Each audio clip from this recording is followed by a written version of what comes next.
A drone flew a roof and it's already arguing with me about squares. That scan just built a digital twin of the roof. Measurements, defects, before anyone climbs a ladder.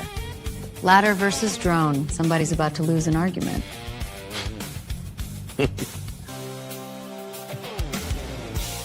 Man, I am feeling so excited here today. Feeling very grateful having this conversation.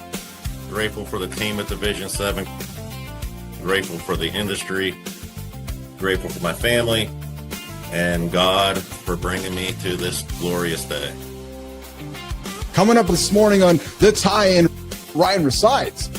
I do believe that we're going to see a technology-enhanced crew. I believe that drones are going to continue to play a role in monitoring. Eventually, we will get to a point where the technology is widely adopted enough, and there will be monitoring standards when it comes to ergonomics as well as safety. My message to everyone in order to develop the industry and fill these worker shortages is help us experiment. Everything about it's been exciting, creative, intentional. We're going to make it exciting and interesting week after week. It's going to be a lot of fun.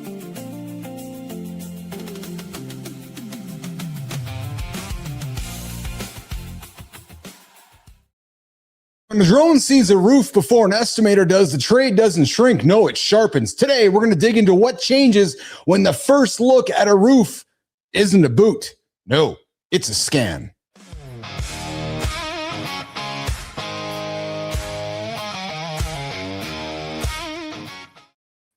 Ryan Resides, what's shaking, my brother? Hey, listen, Good morning. I just realized I'm starting the show and I'm the Canadian guy and I'm calling it a roof. Or is it a roof? A rough. Hey, listen, so we're going to get into what happens today on a commercial roof before the boot ever touches the membrane. We're going to talk drones. We're talking David Tran. We're talking Optelos. We're talking digital twins, the visual data layer by, the building underneath the whole trade. Hey, so Ryan, when we're talking about this, where do you think this lands hardest for the contractors watching? Are they thinking, oh, these guys are going to talk tech stuff? What do you think the contractor watching right now is thinking right now, Ryan? Well, John and I have traveled the country talking about drones for several years now. I think one of the biggest things is that people know they're out there, but they don't have the right people in their company to harness the technology yet. And a little bit of that is held back by government regulation. So we'll get into that a little later on. Yeah, because listen, we both know the world we're walking into, and it's funny, you and I were talking about the last couple of days, and Kiesel and I were talking about the last couple of days, but the world we're walking into is one where a building can be scanned, a building can be modeled, a building can be diagnosed, all before anyone actually signs a proposal or even goes on top. But yet, so hard for maybe the folks that have been working for the last 50 years to see the next 50 years. Why do you think that is, Ryan? It's just the nature of the beast, Keith. We're creatures of habit. And it's something new. It's something scary for the people who have been walking on these roofs day in and day out. So they need a person like me and their companies in order to help them see that there's a second phase in their career where the body's getting older, and that's okay. Your brain is a beautiful thing. We just need to show you that there's a way to harvest all of that information you've gathered over the years. And drones and modeling is just one way we can do that. Yeah. Hey, we're live right now, 10 o'clock Eastern time. Myself, Ryan Resides, Thursdays on The Tie-In, brought to you by Division 7 and our friends over at Optelos. We got David Tran in the green room coming up in about that 10 minutes or so. We're going to get into a conversation about Optelos, drones, the digital twins, the full building envelope along the way. But we're going to do that. And Ryan, we got a segment on the show we call these conversation nuggets. Jimmy, that's bringing us up here, man. Let's get into this one. Ryan, what did we miss? So all morning we're going to do something we're calling drone check. And I got 5 quick conversations for you, my friend. And we're gonna title it with, what did we miss? What do we need to go back to? What does the data tell us? And once we see it, what happens next? Ryan, let's start with this one on the screen right now. From your seat, Ryan Resides, what's the bigger risk today? Missing something on the roof or having the information and not knowing what to do with it? Ryan. Oh, that's a good question, Keith. Better information only matters if the team knows how to use it. Here's the deal. Both of these scenarios are going to end up in lost sales for the contractor. So you can't really call one of these a worse evil here. You got to figure out both scenarios. Is there a worse? Like, is there one that's worse than the other? If that's even proper English this morning on the show, which one's worse? I have a hard time with this one. I mean, I guess if I had to choose, I would say missing something completely could discredit you. So that would be my choice. But at the end of the day, if you are missing out on sales opportunities, missing revenue, none of that's a good situation, and you need to figure it out. All right, Keith and Ryan here on the Tie-In live by Division 7 and Optelos. We're going to keep the conversation moving. We're going to go for the next conversation I got coming up in a few minutes, and we're going to go to what do we need to go back to. But before we go there, we got a segment we call the Roofer's Desk. Every week we drop news on the floor here, 3 topics. We break them down. Jimmy, let's start it off. The Roofer's Desk coming up right now live with Keith and Ryan.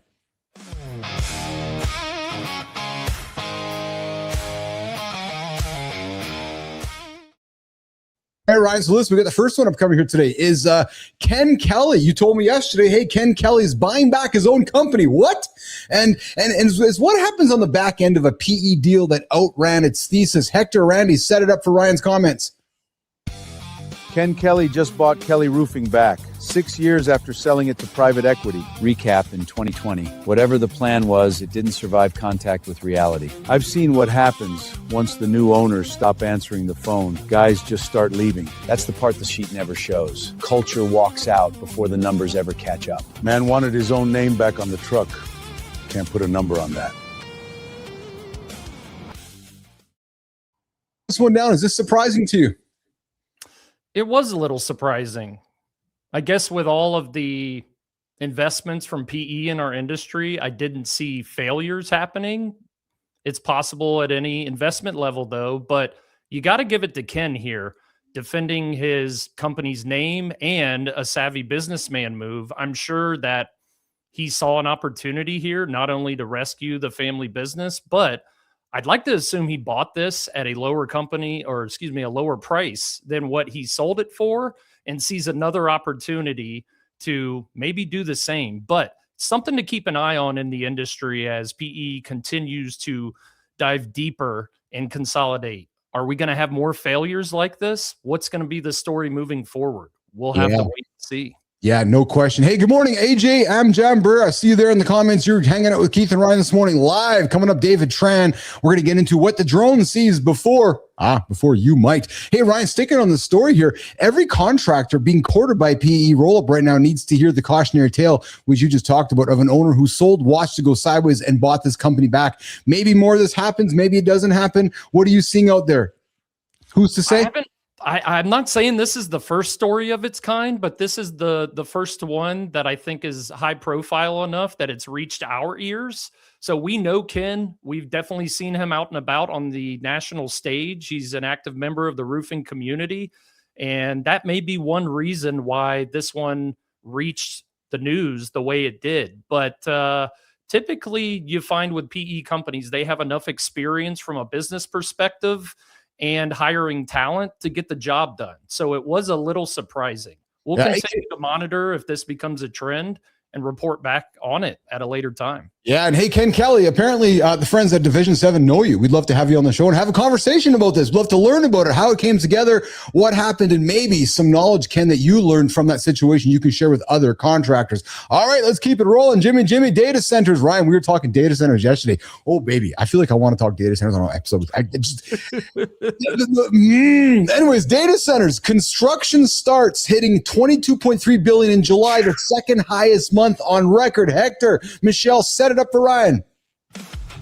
Construct Connect's got July data center starts at $22.3 billion, second highest month they've ever tracked. Big number on paper. I want to see how many break ground before the frost. Every one of those roofs is low slope, built for the mechanical load up there. That's the crew problem, though. Every low slope contractor in commercial's already stretched thin this year. Then bid smart. Structural shift, not a spike. That's what Guka's called it. Data centers, one of the biggest commercial roofing opportunities in the country right now. Comments, please. $22.3 billion. We're not talking about a year. We're not talking about multiple months. It says July, Keith. I know. Are you kidding me? I know. So This speaks definitely volumes. We all know what's going on in the realm of, hey, it's the busiest time of year. Backlogs for materials widen. So everybody needs to keep their head on a swivel as to, hey, for your projects, when you have a major trend like this in the construction industry, make sure that you're on top of understanding lead times, getting your material orders in so that you aren't affected by it. Another reason that I was really excited about this particular story as well is I was reading an article not too long ago, and it was talking about because of these AI data center booms, by the year 2030, we're going to need an additional 140,000 tradespeople in our country. Wow.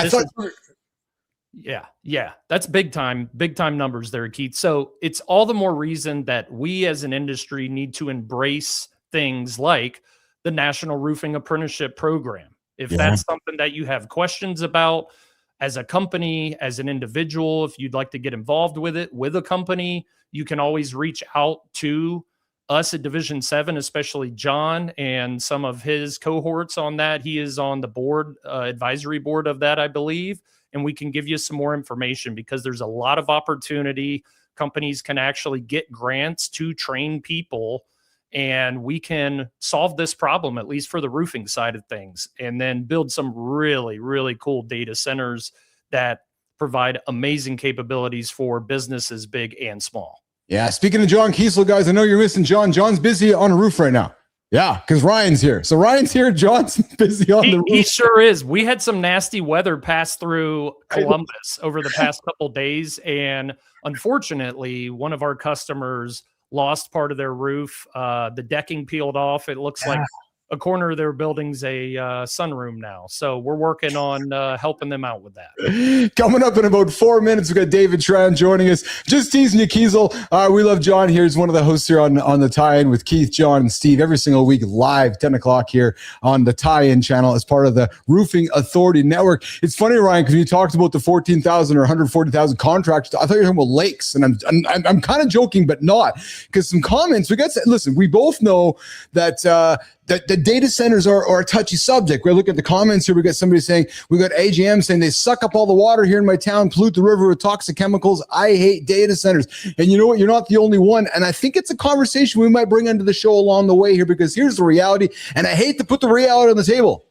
They're not going away. So we can either embrace them or we can try to figure it out. But I think, Ryan, this idea of turning a blind eye to it and hating doesn't work. So I think we do have conversations about them. And it says, Keith, you go places, you seem amazing. Thank you so much. All right, let's keep the news going. Delaware judge forces Verisec to complete a $2.35 billion buyout of roofing software maker Acculence. Hector, Randy, Michelle, line it up for us, please. A judge just forced the country's biggest claims data company to close on the software these offices run on. $2.35 billion, no walking away. That's the software running bids in half the offices I know. Ownership just changed under them. They run the biggest hail and claims data platform out there. This locks their pipeline straight into the software. So the guy entering a claim and the guy pricing the claim just became the same company. They still disagree. Doesn't matter. FTC clearance is the only thing left standing between here and closing. The story confused me. Talk to me about it. This is an interesting one. Yeah. You have some people that are on the risk side of things. Yeah. To invest in the CRM side of things within the space of roofing that affects them. Then there was some backing out of the deal. Now that the government stepped in and said, hey, no, you're still going to do this deal, I'm very interested to see how this plays out. That's a large sum of money. As she said, hey, there's still FTC clearance needed to make this deal happen. But I don't think the story is done being told here.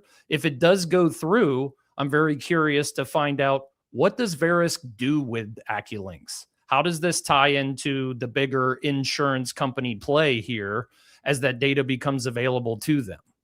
All right, we're going to keep watching that story, and we'll bring it up here every Thursday live here on the tie-in with Keith, John, Steve, and Ryan every single Thursday. All right, coming up, we got David Tran. But before we do that, Jimmy, let's move to the next nugget. Do we really need to go back? All right, Ryan, back to the drone check. Here's the next one. Do we really need to go back? Ryan, how do you think about the cost of a second trip when you go back to a building? Is it just wasted time, or does it expose a bigger problem in the way the job was scoped the first time? Ryan Resides. That's a great question, Keith. I think that it can be a symptom of a bigger process problem. When people are going out and they're missing information, it shows me that maybe there was a training issue and they weren't prepared for what they were going to see. And when they're bringing that back, and we're having to take extra trips, again, this is opportunity cost. We can only be so many places and do so many things in a day. And when we're having to go back, that means we're not working on the next project. And again, I come back to that point of missed sales, missed revenue. If you're a company who's trying to grow out there, this is something that we all need to embrace, because guess what? The eye in the sky doesn't blink. Well, you know, Ryan, what's strict? Oh, I like that. The eye in the sky. Na, na, na, na, na, na, na, na. Hey, you know, and even if there are problems, Keith, yeah, here's the thing is that they're predictable. We as humans, we have a lot of different psychological noise going on a day-to-day basis, whether it's something professional or personal or weather-based, allergies, you got a headache because the crazy storms. That really doesn't occur when it comes to machines. When they miss, it's usually a predictable pattern. We can fix that. We can compensate for it, and we move on, and it still captures everything. So it's really beyond that we have to develop the processes in business to ensure that we can support that flow of information. You know, it's not lost probably because coming up, David Tran. Jimmy, I started singing, Ryan. Then Jimmy puts up the comments saying we got a guest coming. I know we got a guest coming up. I know. We are live right now. Keith and Ryan live on the tie-in. You know, Ryan, when I see these visuals that Archie created, it's not lost upon me that this, you talk about the jobs of the future.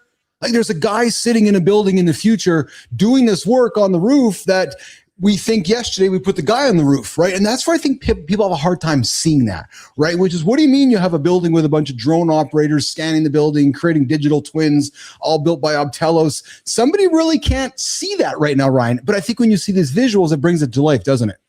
Absolutely. Absolutely. Especially because people are used to looking at things like Google Earth. You can get a rough idea of, hey, we've got this building here, and I can kind of tell there's a unit over here, but it's kind of blurry. And then when you get down to the smaller details, it's like, hey, those aren't even visible. So I encourage everyone out there, if you have not seen the level of detail that somebody like we at Division 7 can provide in partnership with Optelos, you need to reach out to us and have us do a demo for you, because we can show you down to cracks and mortar joints if you want that level of resolution in the model. And it can completely change the way that your company can accelerate and grow and be better at what we do on a day-to-day basis. Yeah, absolutely. All right, guys, we're back at the tie-in with presented by Division 7 and Optelos. I'm Keith Bilous, and over there's Ryan Resides. Ryan, it's time to set it up. My brother, what do we got coming up next? Let's go. I am so excited to have one of our top-tier partners here at Division 7 and the co-founder, David Tran, with a great conversation coming our way. Drones are quietly rebuilding cell towers, refineries, and roofs into 3D models nobody climbs to inspect. Most of you have never heard this name. One platform now covers cell towers, wind turbines, solar farms, refineries, and commercial roofs. It's been doing this since 2016. David Tran is the CEO and co-founder of Optelos, leading a team that turns those images into decisions companies actually use. Tran got his start in wireless, not drones. He first watched them used on the job inspecting cell towers, and something clicked. Before that, he spent over 20 years in telecom. He started as a software manager at MCI, then ran a business unit at Fluke Network. In 2016, he co-founded Optelos. Drone data was piling up, unstructured, and nobody could get real insight from it. A cell tower job that once took 4 workers 6 hours now takes 2 workers 30 minutes, saving 75% of the cost. In 2021, Optelos partnered with Division 7 Roofing to bring this platform into commercial roofing for the first time. In July 2025, Mitchell Capital invested in Optelos to help it grow. Tran's philosophy is simple.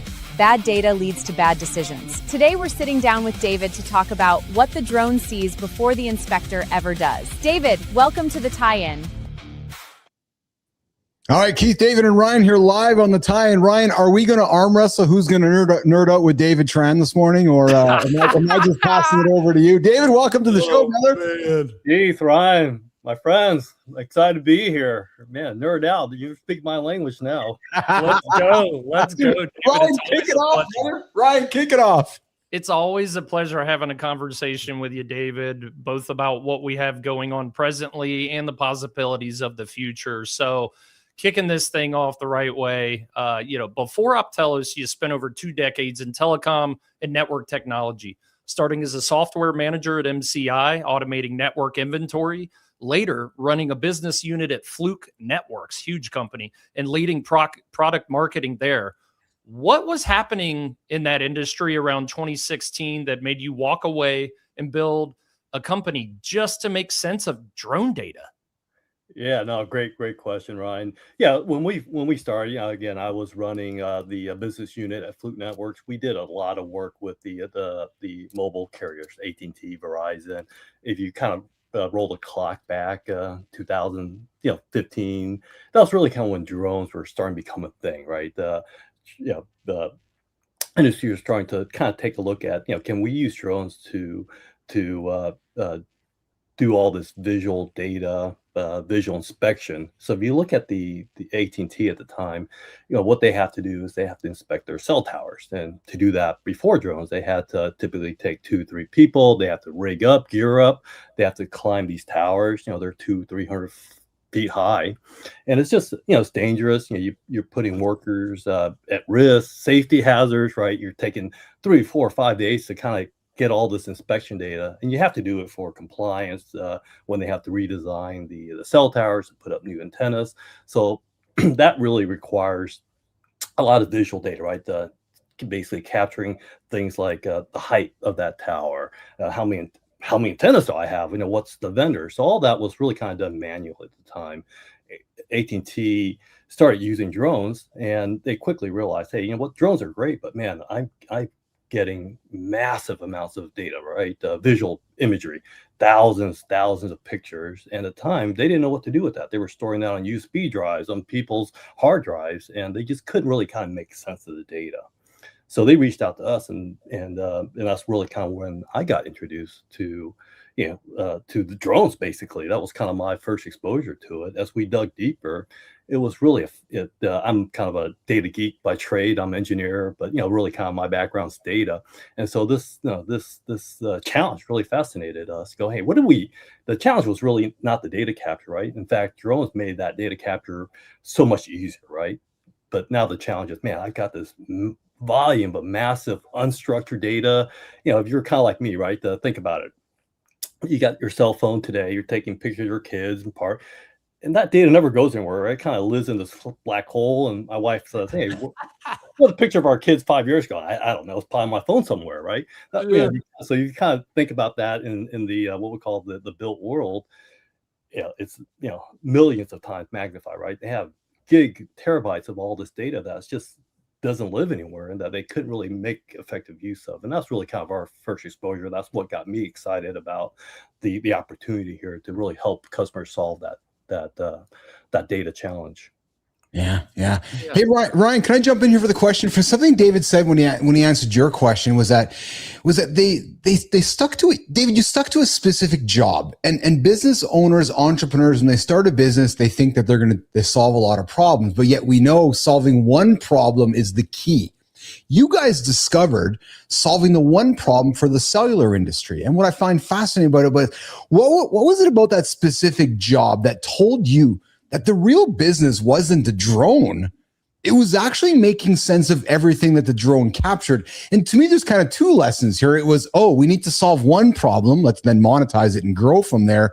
But then you went up with what you think you were doing, but then you realize what you were actually doing. Talk to that for a moment, David. Yeah, no, great question. Yeah, when we first started, it was, we're about cell towers and how do we solve that cell tower challenge, right? If you really kind of take a step back, the challenge isn't really that cell tower itself, right? It's what do you do with this data, right? This structured data. How do you take this data and make better decisions with that information?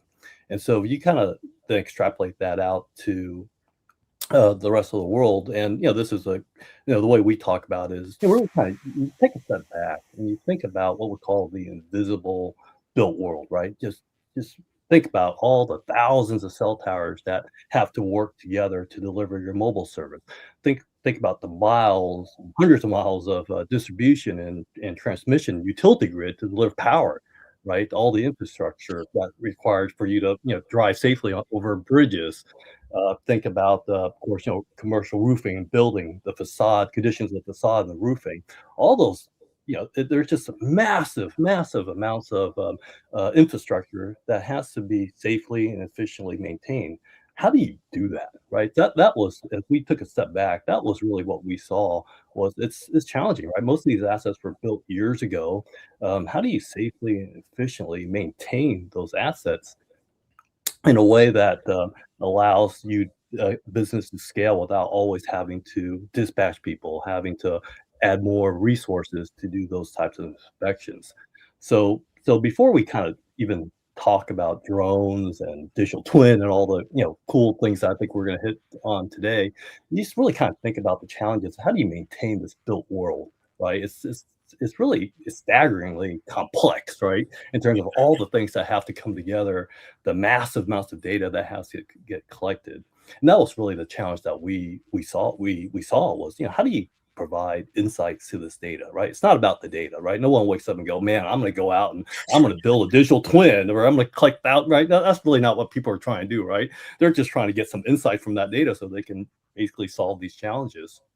Yeah. So, how do you do that? And that was really the what we saw, and that was really what we built up Optelos to really kind of help our customers solve these kind of challenges of maintaining that built world. So one thing I want to point out to everybody who's listening right now is the particular nature, especially of cell towers. This was something that David and his team made apparent to we here at Division 7 early on, because we were just curious guys. And especially as we went into the 5G technologies, David, you explained to me in the past of how, the particular angle of these antennas on those towers is so important. And so when we're talking about inspections, I just want everybody to realize, this isn't just, counting things. That's part of it, but it's such a particular calibration that needs to be done on today's technology of cell phone towers. And that's why when we start getting into these conversations about digital twins and the very, millimeter accuracy that Optelos can provide is so important for today and what's going to be here in the future. Yeah, that's a great point, Ryan. If you look at the cell towers, right, those antennas, if they're even a couple of degrees off, that dramatically impacts the service, the power that's being delivered out, from that antenna. So the accuracy in terms of being able to measure antennas to 1 degree, the tilt of that antenna to 100th of a degree, those are the challenges that the industry was trying to solve, right? Imagine you got a technician hanging off a tower trying to measure that with a measuring tape, right? That's Keith, what they were would doing you do before, that? right? No. Keith, are you crazy enough to go up to 100? No. I think I would climb up with a harness and then be like, okay, I'm good. I'd climb right back down. Oh yeah. I just imagine you put one heck of a visual in my head when you're talking about a dude hanging off with like a giant protractor or something up there. Oh that's really what they were doing. It's just crazy. Yeah, I have utmost respect for the tower climbers and people that work on these towers. It's just a crazy environment, super dangerous. You're hanging off of 200-foot structure that's kind of waving in the wind. It's crazy what these guys have to do to maintain those towers. And so anything we can do to help them do that more efficiently, more safely, that's really kind of what we want to do. Yeah, we are live with Keith and Ryan here on the Tie-In, presented by Division 7 and Optelos. All right, we're going to move to our next segment, Jimmy, and it's a segment called What If, sponsored by our friends over at Optelos. And Ryan, hey, what about this? What if the crew myth? What if you could inspect the workmanship on every section of a commercial roof without waiting for the final walkthrough? That's what the superintendent and quality control inspections are for. They can't be everywhere at once. The photos inside Optelos can reveal unacceptable practices that were overlooked during installation. Such as? Poor flashing details, open seams, improper fastening, incomplete terminations. Each issue is visible, geolocated, and tied to the exact area of the project. So the contractor can send the crew directly back to the problem before it's covered, before closeout, and before a workmanship issue becomes a warranty claim. That isn't just project documentation. It's quality control with proof.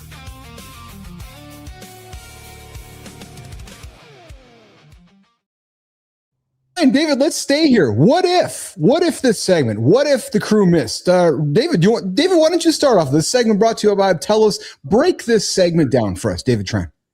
Yeah, no, that's, man, we can probably spend hours on this, but you kind of boil it down, right? It's, really the way we look at it is, the first thing is, if you can't see it, right? You can't see these issues. You can't measure it, right? And if we can't measure it, we can't plan it, we can't budget it, we can't account for that.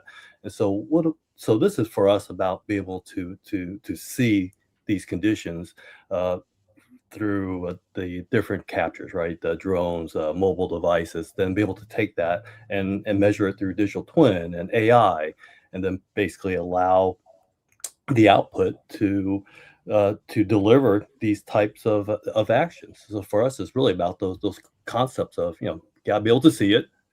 Once we can see it, right, we can measure it. And once we can measure it, man, we can do all sorts of really cool stuff with that data.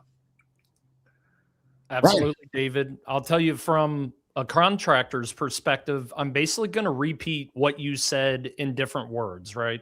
So in any process of any service that we're providing, there's three kind of main points there where we're going to go look at the work, we're going to estimate the work, and then we're going to do the work. And then after that, we have to quality control the work to make sure that it reaches an acceptable standard before we present that back to the paying client and say, here you go, the job is done.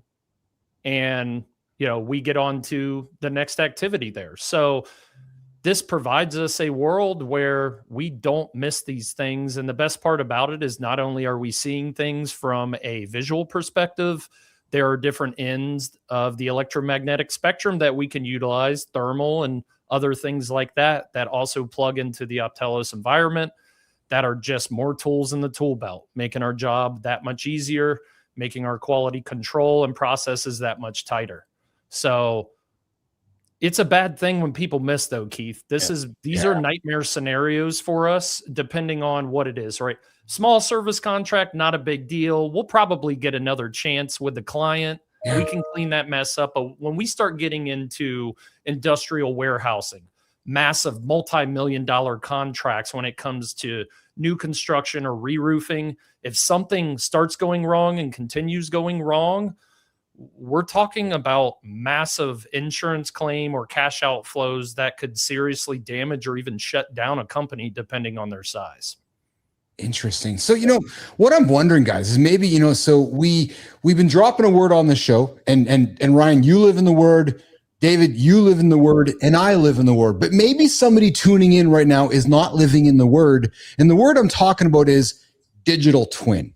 David Tran, what is a digital twin? Yeah, great question. Yeah, we throw that word around, much like AI. So if you really look at digital twin, it's just a 3D replication of whatever that object is, right? So digital twin just allows us to basically provide the users with a 3D replica of that object, a roof, a cell tower, a structure, so that they can inspect it just like they were on site without having to be there, right? So they can do walkthroughs, they can measure, can really do anything that they want on this three-dimensional replication of that physical object. So it just allows a bunch of capabilities around doing that inspection without always having to be on site to collect that data. Yeah, Ryan, as a roofing contractor and somebody who's leading the charge in this industry, blending the future technology with yesterday's processes, when you first were introduced to a digital twin of a building, a full building envelope per se, I'm making an assumption here, you really had an aha moment because you're like, oh, I now can see what I can do with this, Ryan. Absolutely. I was our company's lead estimator at the time. Yeah. So being the guy who came from doing the takeoffs the old school way, just random pictures around the roof of the measuring tape of the details, generally what's going on, working with an estimator at the time and understanding what it meant to document things clearly and his frustrations. And then becoming an estimator took it to that different level, right? Because now I was training people, I was feeling those frustrations. You're always wondering, it's like, I have a picture here, I have a picture here, and there's this gap in between them. And you're like, what's in between those? Or like, there's something off that's this side of the camera. And you're like, man, like you're almost thinking in your mind, like, man, if I could turn my monitor and like see a little bit more information. So that's what it really came down to for me, is just like, they show me this digital twin or 3D mesh or point cloud. There's different versions of it for different purposes, but it was like, oh my gosh, they finally figured it out. I can see everything as if I'm right there on the roof. And it's not just about the internal operations. There's opportunity here for the customer, the client facing side of things as well. We oftentimes provide our clients access to our Optelos work packages for their own purposes, and we use them in sales. I'll tell one quick story that I'd love to tell about this. Is early in our days of 3D modeling, we were also experimenting with virtual reality. We had a local property manager whose asset manager was out in California. That property manager was having trouble convincing the asset manager that they needed a new roof, and there was no doubt about it. They needed a new roof. So what did we do? We took that digital twin, we put it in a VR chat room, we shipped the asset manager out in California a set of VR goggles. We took everybody on a virtual tour. We flew them up to the roof like you're in a dream, and we start showing them the damage, the age, the problems. And before we got out of that chat room, the roof was sold. Now, I know that's a very high technical aptitude way of doing things.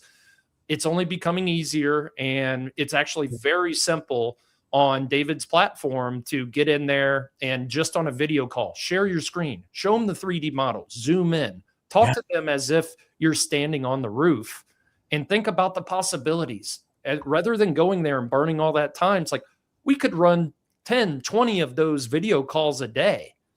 So it's really about, it's a force multiplier among all the other things that we've talked about here. Yeah, well, this is good to throw us at David then. Guys, you're live with Keith and Ryan here and David Tran, presented by Optelos on the tie-in. Hey, David, in 2021, so taking from what Ryan said, taking that experience, you guys started in cell towers. In 2021, you partnered with Imagine Technologies Group, the tech arm that Kiesel built inside of Division 7 roofing, the same shop the show actually comes from. It could just it shows you guys the forward thinking that John Kiesel has, like seriously, and not to blow smoke at John, but John really sees the future quite differently because he called it two parallel visions joining forces.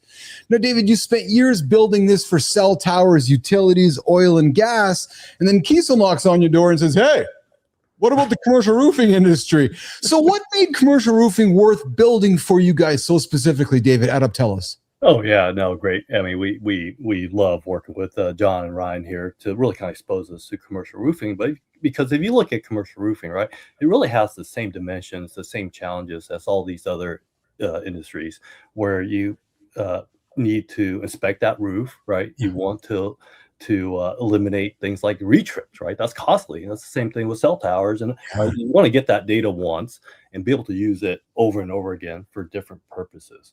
And so those elements of the roof was actually super interesting because we believe that our solution can really help facilitate the improvements to takeoffs, to the analysis, to the final output of the of that data set.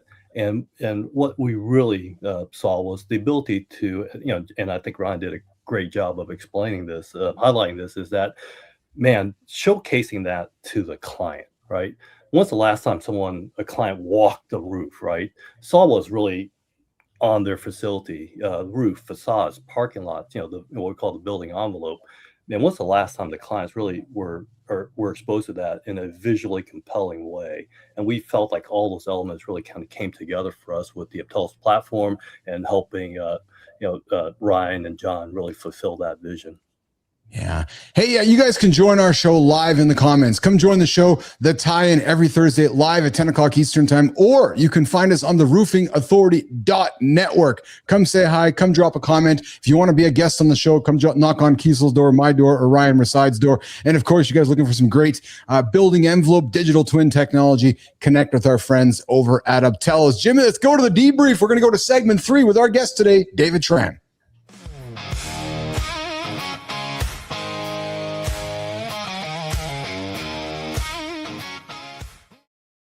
Back with Keith and Ryan. Ryan, why don't you tee this one up, man? What's up with Mitchell Group and Optelos? Ryan Resides. Yeah, it's the next phase of life for him here. So David, Mitchell Capital took a controlling stake in Optelos back in July 2025. And you said the plan was to accelerate product innovation and grow into sectors you already serve. A decade after starting with cell towers, what does that capital actually let you go build for an industry like us in roofing?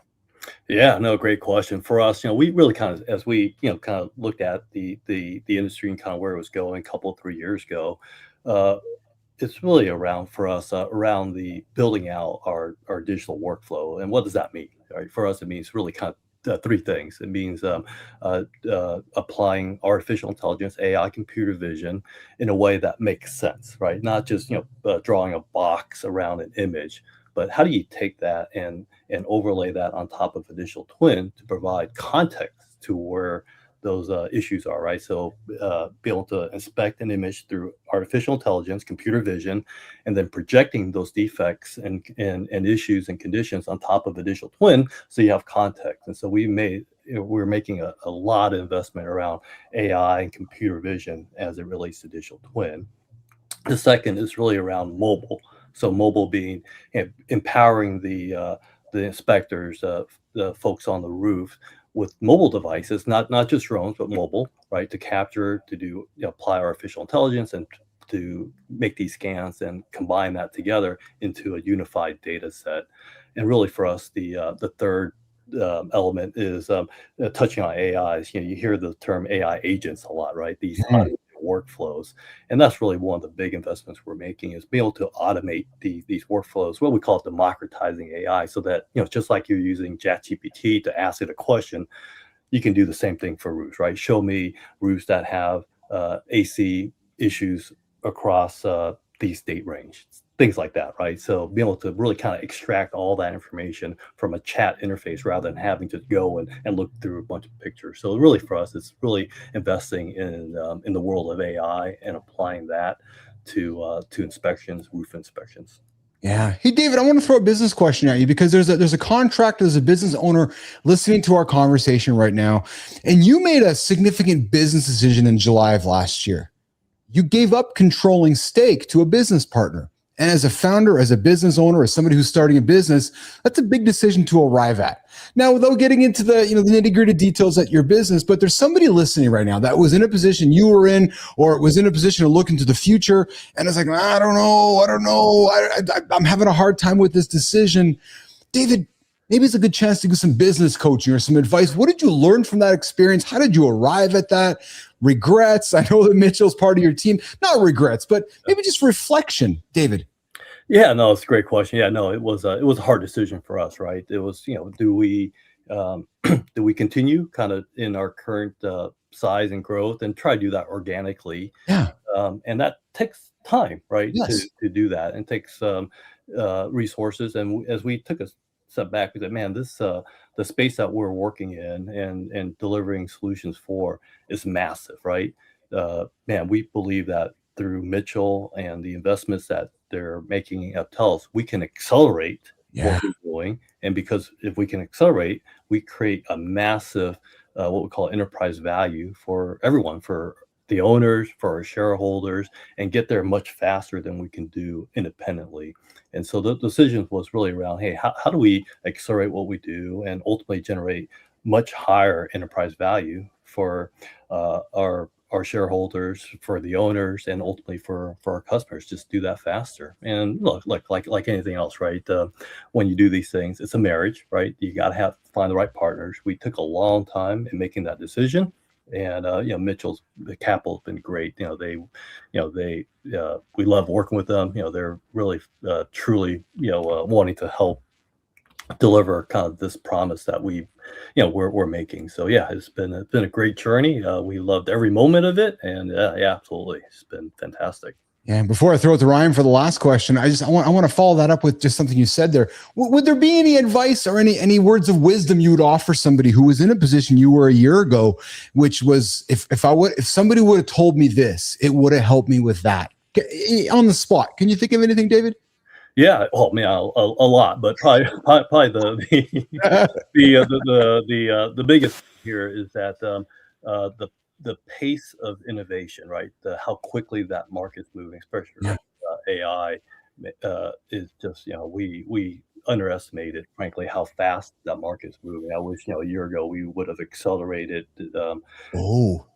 our really kind of our entry into AI. And so, I think a year ago it was just, hey, what, we think AI is kind of going here, and we're sitting here now. It's probably 5 times where we thought it'd be, and the opportunity was, really much larger than we predicted. So I wish we had saw, kind of the pace of what the AIs be able to provide in the industry. Yeah, Ryan.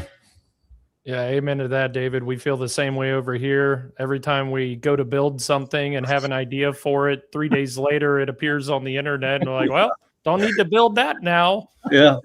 So yeah, remember, everybody, technology increases at an exponential rate. And if you don't know what an exponential curve looks like, look that up, because it goes vertical real quick. So talking about technology, something that I should say, one of the reasons I really push this at Division 7 alongside of augmenting our operations is that I felt it would be something that's going to be very attractive to the younger generations, the newer part of the workforce. So, David, I'm curious from you, where you sit at Optelos, is winning over the next generation the real payoff of visual data in this industry, or is that a side effect of something you think matters more? Yeah, no. I think if you kind of look at the industry, this industrial industry, right, the new generation's already coming in, and you look at the oil and gas, telecom, roofing, man, everyone is embracing this new technology. The younger, even the current generation, really kind of sees the benefit, the force multiplier, really kind of all the capabilities that this can provide. And if anything, it's really the world's getting more visual, right? Everything from social media to data inspection, right? Visual in the sense that it's mobile, it's wireless, it's all these things kind of coming together.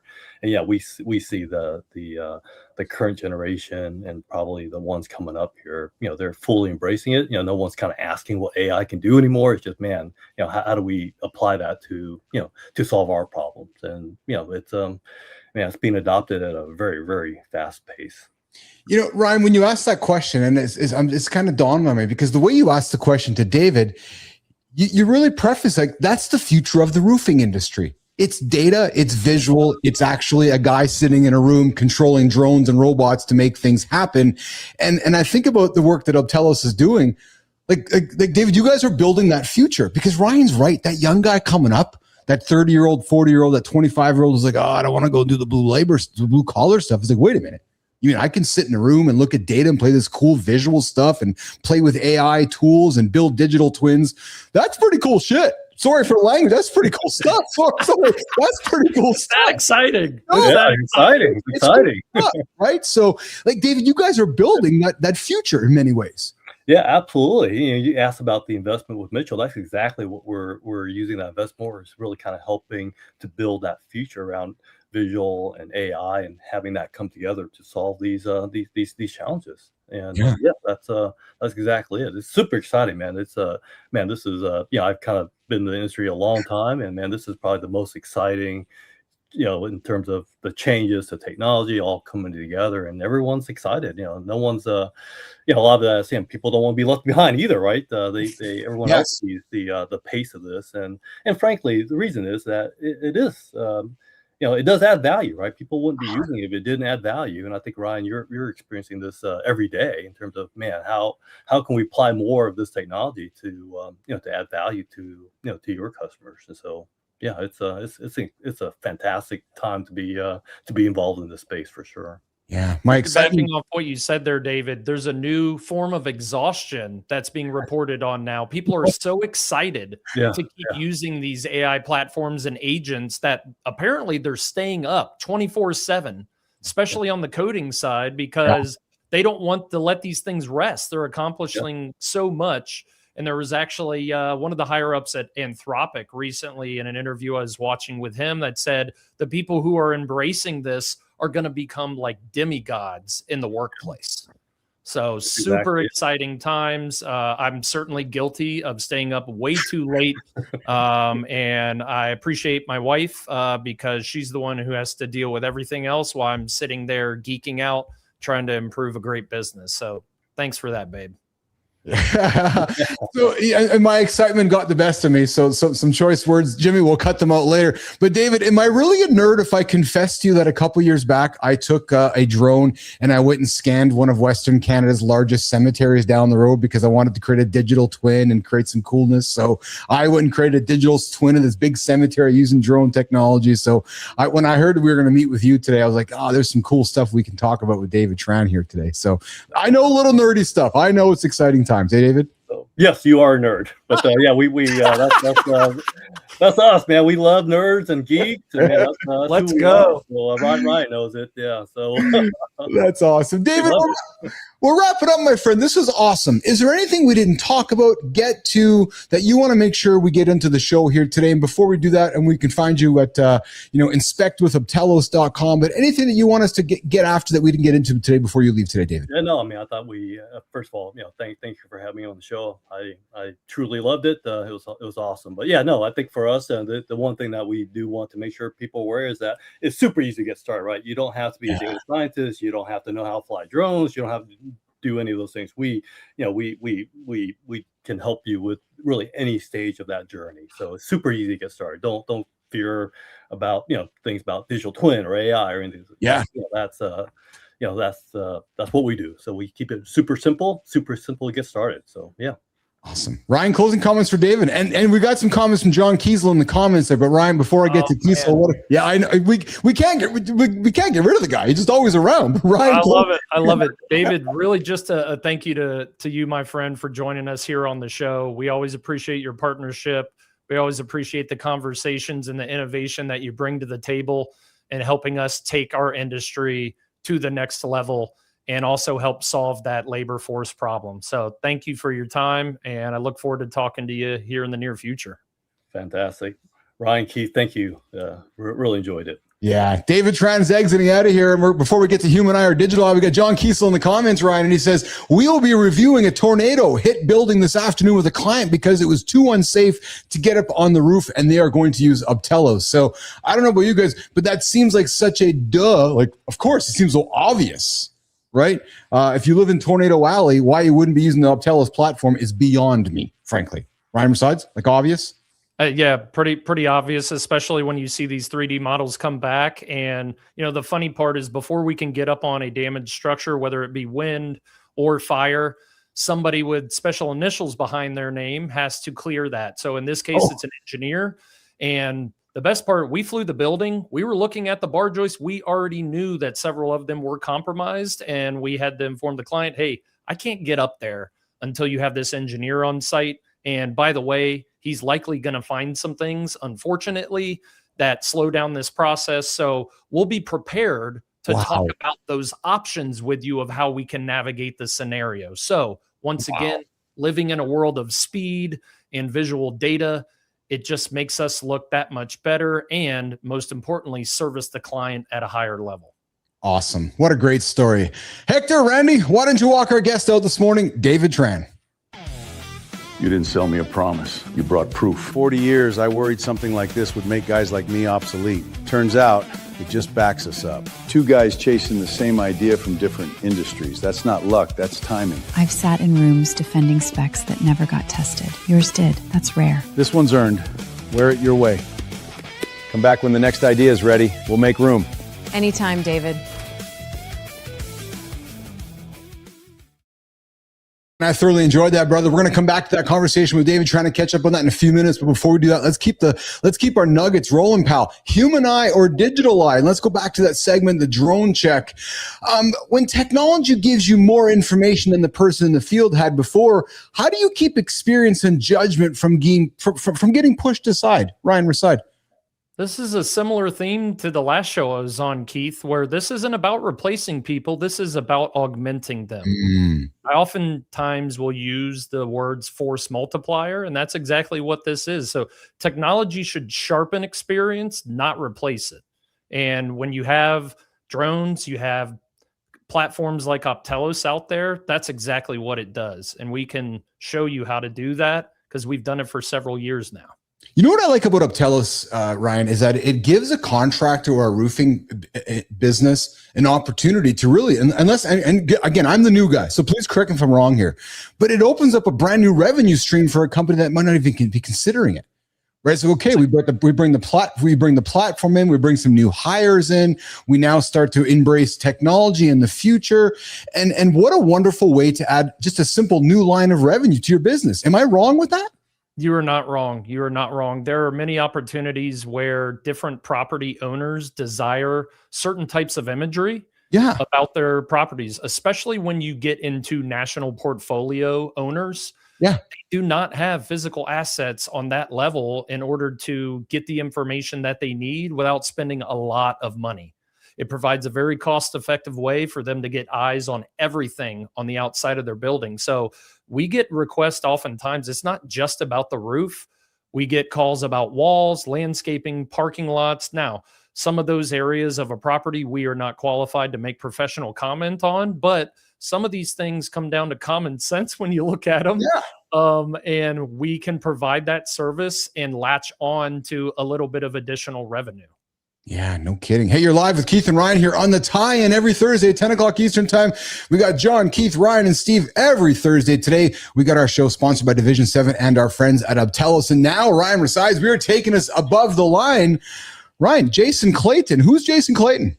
Jason Clayton is a close friend of Division 7, and he is also one of the manufacturers rep groups in our area, currently representing the well-known manufacturer Carlisle Syntech. He's been in the industry a long time, highly knowledgeable, high performer, and is a great guy to talk to, especially when you get into tricky situations, because he knows his craft so well. This segment here, we love celebrating somebody who's doing some amazing stuff. Blair Sutton, Michelle Vance, introduce Tie-In Nation, Roofing Authority Network Nation, to Jason Clayton. Real money on the table. More than once, Jason Clayton said no. This is Above the Line, where we spotlight the movers and shakers in the industry. Today, that's Jason Clayton. He spent almost 30 years in commercial roofing and is a manufacturer's representative for one of the industry's top roofing systems companies. Contractors, distributors, designers, building owners, Jason sits right in the middle of all of it, making sure it actually works. Jason's known for walking away from the sale and the commission when it isn't the right project or the right partnership. He believes in protecting the trust on the other side. Integrity, he says, is what you do when making the right decision costs you something. He never kept score in dollars. He kept it in whether his word still held after he left the room. That's Jason Clayton, Above the Line.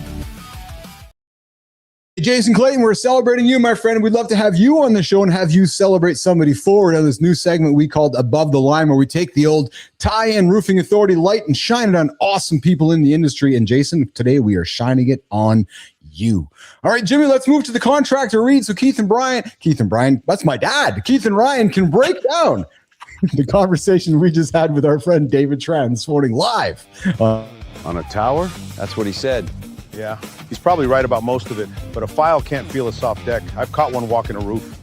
Half the walk's not about finding anything. It's so we can say we walked it. That's the part he's calling waste. Guilty. So the trade keeps paying for walks nobody needs to take anymore. Somebody still has to look before I sign my name on it. The job stops being walking it. It becomes knowing what you're looking at. I've been looking 40 years, so I'm ahead. Coming up, the main topic, the tie-in plus the history of roofing. But before we get there, we're going to wrap up our conversation with David Tran and Keith Bilous here live on the tie-in. Ryan, what's one thing you took from our conversation with David today? Absolutely. We live in a world of visual data. Yeah. And it's only increasing. So it's something that we need to learn to embrace those tools, because we live in a world of speed. Everybody wants it now.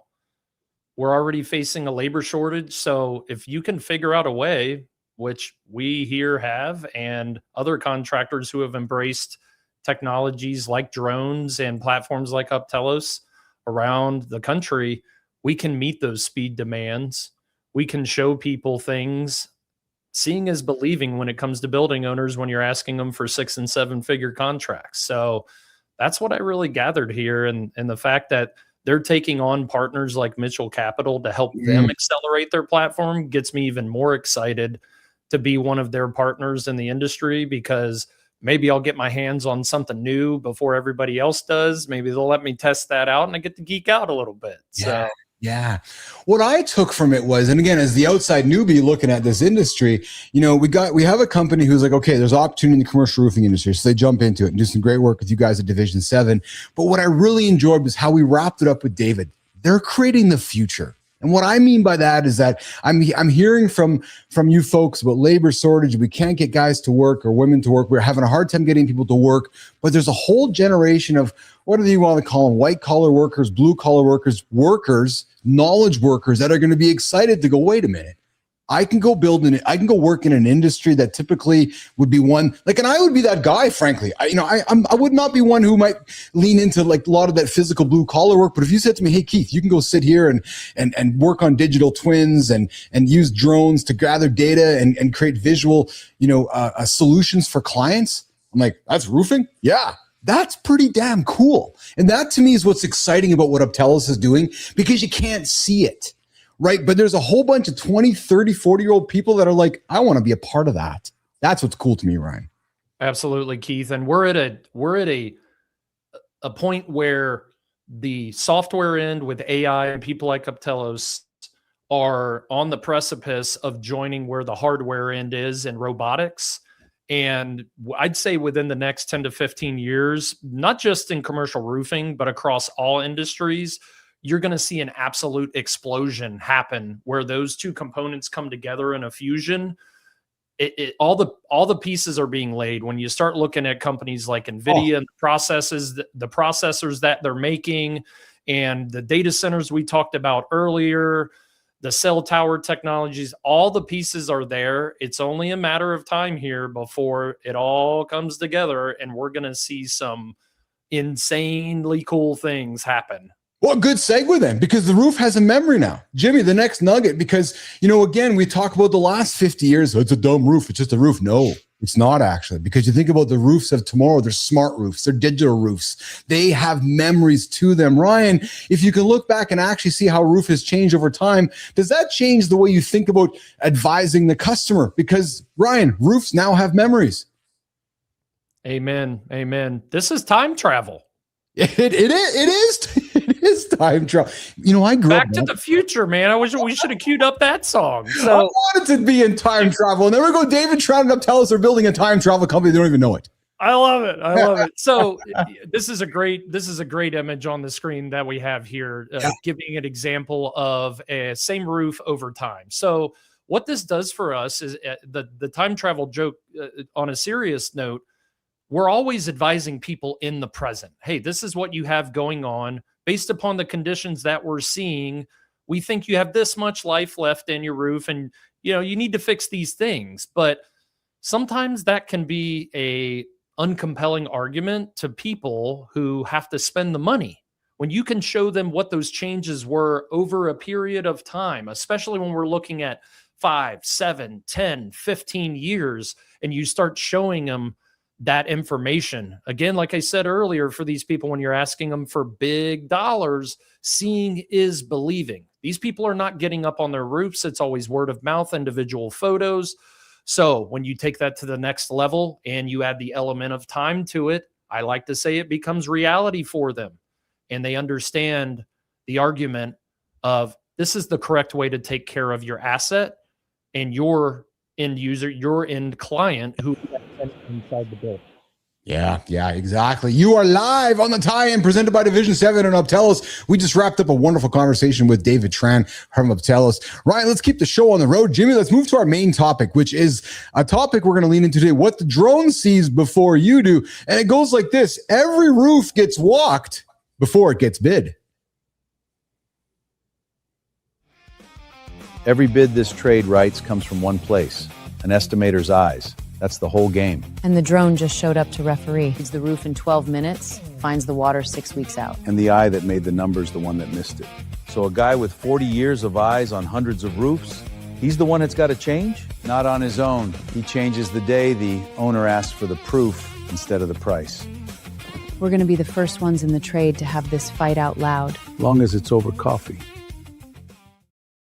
I got something for you here. So what is it? So you're an estimator. What does an experienced estimator see on a walkthrough that a drone flight can miss? And what does the drone see that you would never catch? Great question, Keith. So there are things on both sides and advantages and disadvantages to both. Right now, we lack a technology that's like a drone that has a sense of touch. Unfortunately, there are some conditions on a roof where we need to touch them. We need to press on them to verify that there is a deficiency there. Of course. We're also slightly limited by battery and camera technologies. Those are getting better very quickly.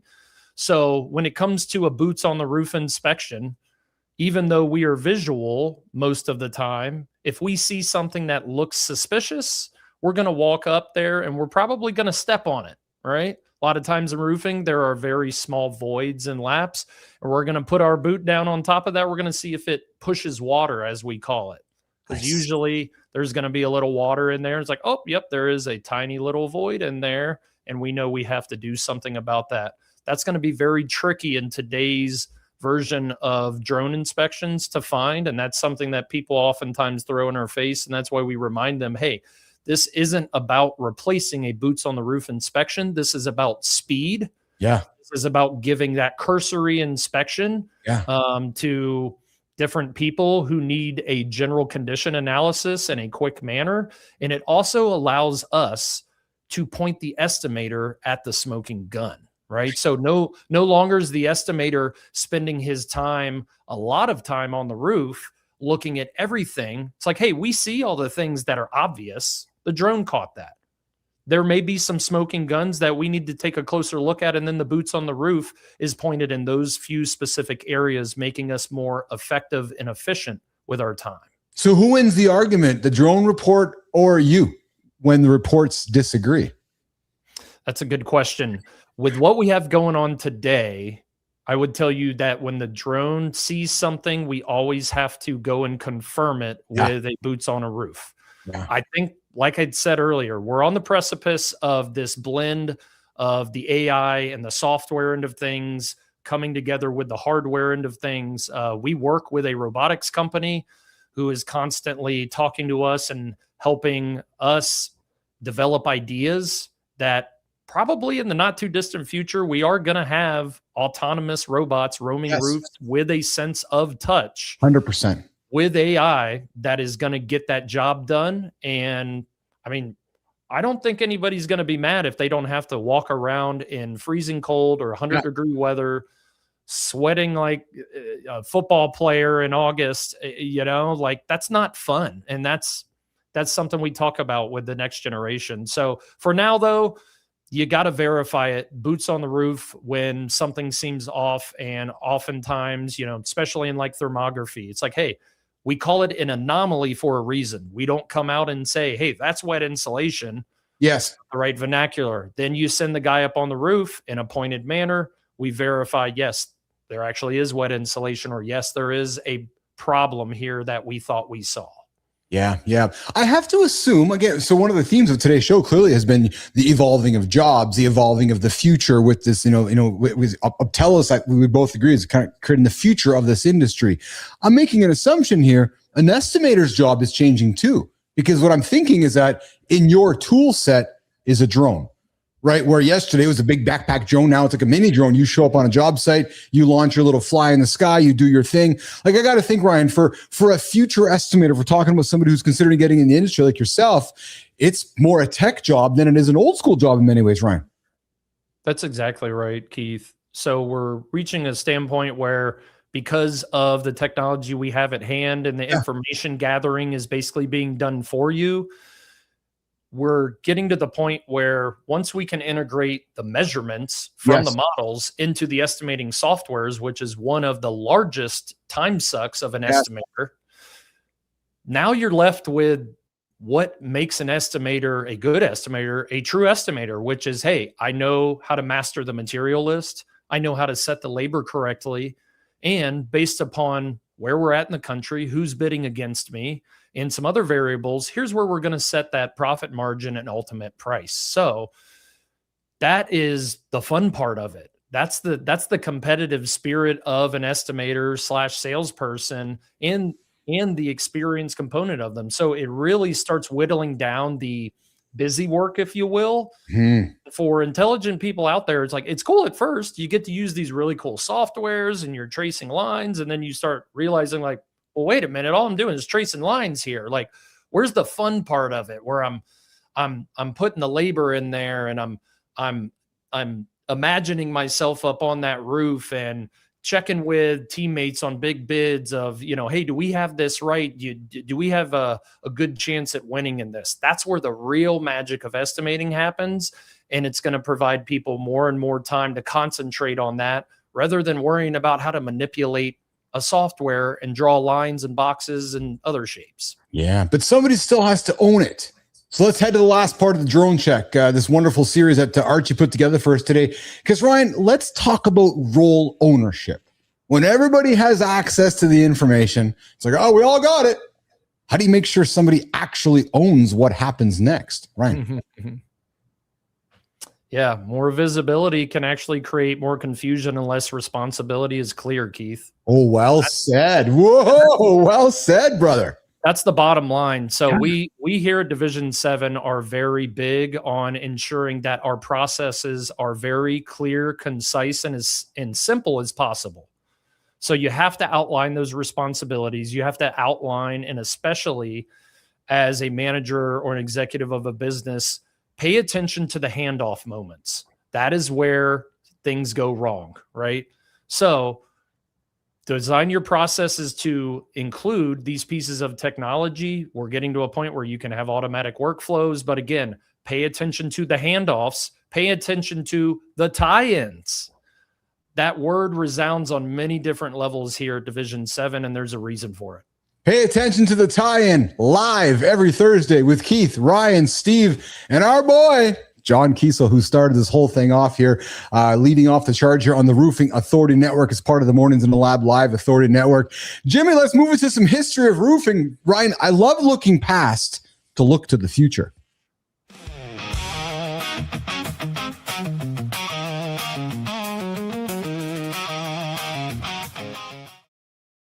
So this one always gets me, man, when we look to the past, because so on my morning show, we kind of go back and look at vintage stuff, but it's fun to look at this too, because when I look at these old materials and these old, so we got something here from a Barrett Manufacturing Company, dude, 1914. Right. 1914, man.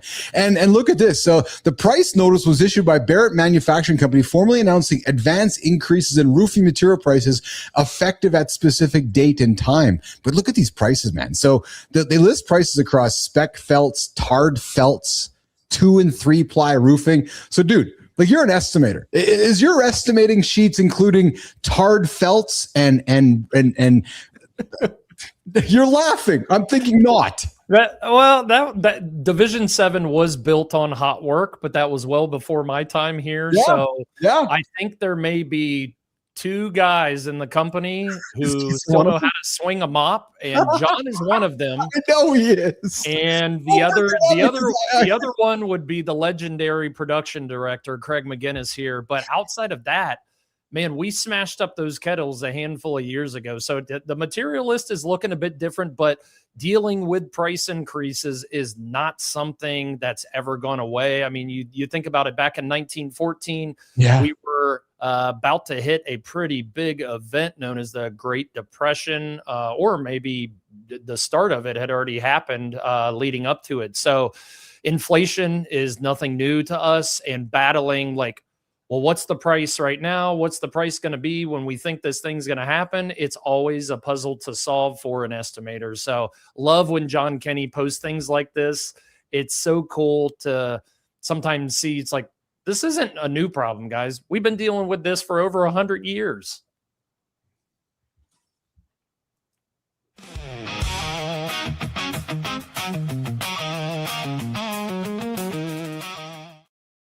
Wrapping up, Ryan, 6 down, man. 6 down. Thank you to David Tran, CEO of Optelos, for an awesome conversation today and showing us what the trade is walking into next. Hey, next Thursday, we're going to be joined by John Kiesel and our guest from the Haim Coaching Group, Greg Haim, talking about why owners get fired from the peer group they paid to join.